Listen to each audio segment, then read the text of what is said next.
Hello and welcome to your Daily Cosmo on Wednesday the 28th of May. Right, we've finally arrived. This is D-Day. This is the new moon in Gemini today, and this is what's meant to be what I call the communication portal starting to open up. For those that have felt a little bit unsettled and waiting for clarity on communication that maybe has stopped in some way, this is a new moon that I think can clear up any misunderstandings, because the mental mind, the talk and the thought will really want to kick in and take place. The cards for today is the Emperor, the Devil card, which is connected towards Capricorn, and the Eight of Pentacles. So going from that, just on the layer of the tarot or the tarot today, is the Devil card I will associate with, I've talked about the beautiful new moon, but there's a square to Neptune, and remember what I say, I'm a square and I don't play fair. So that could mean obstacles or control or something you've got to get over in a way, starting today or the next 48 hours. The Devil card is manipulation, control, third parties, a situation that you've got to get to grips on. And the person in the front of the card is the one that's manipulating, sitting under the tree with all the apples. The person in the background is the person that's kind of put in the background till that person decides otherwise. So if you have communication from someone, whether it's business partner, it's friendships, lover, anything today, there may be a certain sense of control that's taking place. Remember, this is about communication. The Emperor can mean someone in authority. It's ruled by Aries, but it can mean the boss or the parent. So this, Gemini rules siblings, neighbours, brothers, sisters, vehicles. So you may be having a little bit of a square situation or an in-depth vision kind of contact with a family member, sister, brother or neighbour. And the Eight of Pentacles is about, again, that Gemini energy of the mental mind, thinking new ideas, new concepts. So you might feel that the square is related towards some form of control, perhaps, in a way. And Neptune can mean deceit, disillusionment. On a plus, it can inspire you to write the greatest books, novels, write films. Your vision can really excel itself, because Neptune's in Pisces, which is the 12th house, about retreating, visions, healing energy as well. It's a portal towards a lot of healing taking place. And the new moon for me, it's 29 degrees, so that's a large degree, and the larger the degree, sometimes the more the impact. And this has got potential in it for a renewal. It's like a fresh start, and it's about setting your intentions, your wants, your needs. So for anybody like myself, juicing or on a diet, it's setting those intentions or your goal for diets, for projects. It's about talks, meetings, travel.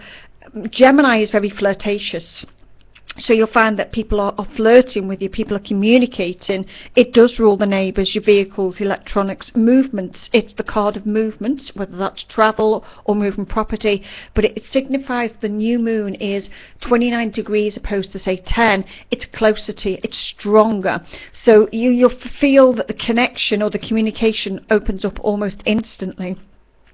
Gemini is about the quick-witted, the thought process, the mental process. So you'll kind of feel like your mind is whirling in quite a fast pace, more than normal. Your mental thoughts will kind of be expanding, if you like, with those visions, with those interests, overthinking things to a degree. This is why Gemini is two minds, two thoughts. As much as you'll be excelling with your thinking power, I'm going to kind of say don't rush to make decisions. Gemini likes to engage with others and their own thoughts, so it's a time where we will all start engaging with people that we haven't spoke to, or that people have been just putting one foot in and one foot out. The force with this will be quite strong. I kind of think the force will be with you, literally the force will be there, and you'll feel that some of you may well have headaches, but some of you may say, yeah, I can't switch my mind off. It's overextending itself. Something in your mental mind or your thoughts, it's a time when I think that because there'll be so much mental pressure in our minds, it's a time when you've got to tie up loose ends, or your mind is wanting to wrap things up. So your thoughts may have been held for some time, And it might be asking you to pay attention to your own mindset, your own mental state. You know, things that you've been whirling around in your mind, it's time to deal with them. So it's about letting go of some attachments to people, to situations, things that have been holding you back. You may talk to yourself, as we all often do, but Gemini is about your own mental thinking. Let the mental mind flow. Let it release, let it go. Communications will open up, and perhaps, I think, in a more heartfelt way, because Mercury within a day goes into Cancer. So we'll be dealing with communications more maybe in that heartfelt way. And the door to clarity here, which I've said I kind of think is opening.